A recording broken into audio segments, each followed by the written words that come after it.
Hello, welcome back to Rev Endurance Sports and another edition of What is in Our Stand today. It's a hashtag you can follow across all social media. What is in our stand today? We're going to talk about 7800 chainrings, but this applies to other chainrings from other manufacturers as well. Mainly Shimano is what I've seen this happen with. Let's move over to the bike so I can show you what we're talking about. So this bike's already been featured in two previous videos today. One is because it was a nice example of a Discovery Channel bike from many years ago.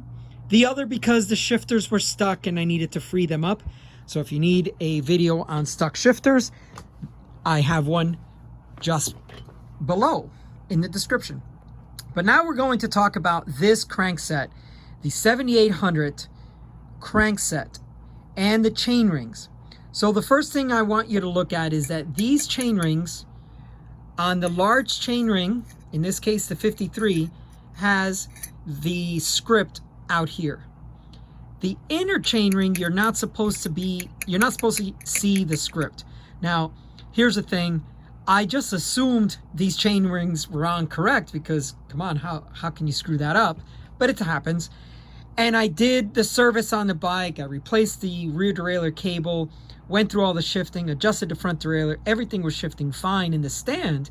And then I took it outside and the chain dropped in between the big chain ring and the little chain ring.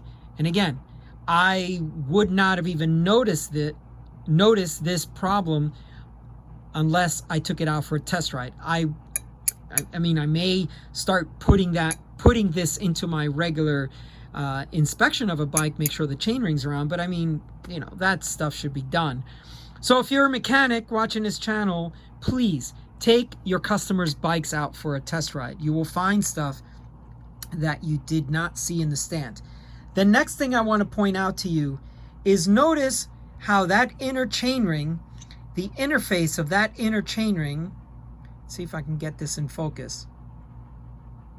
You see how that's kind of got a little bit of a curve to it right here? And this part is square. So this square part should be in this notch, and it's not. And I mean, as the mechanic was putting this on, he should have known, wow, that part is round and that part is square. Maybe square peg, square hole. But we all make mistakes. Maybe he was in a rush. Maybe he was under a lot of pressure, he or she. But you're saying, okay, but how do I know that what you're telling me is correct, George? Well, here we go. What we're going to do now is look at the document that, the Shimano technical document for this. And you will see that it says, on the outer side of the chain rings, or the outer side of the crankset, you will find the nomenclature. Let's say, you know, 53 tooth chain ring on a Dura-Ace system, right? And here, this is a close-up, right?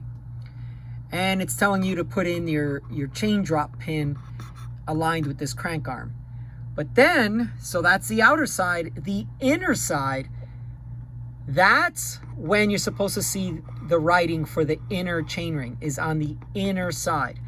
So what you have is this writing, and then there's a little triangle here that you're supposed to align with the crank arm.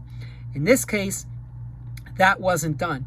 And it's interesting because if you scroll down a little bit here, it says, installation of the chain rings, smooth shifting will not be possible if the chain rings are incorrectly installed. So be sure to install the chain rings in the correct position. Well, there you go.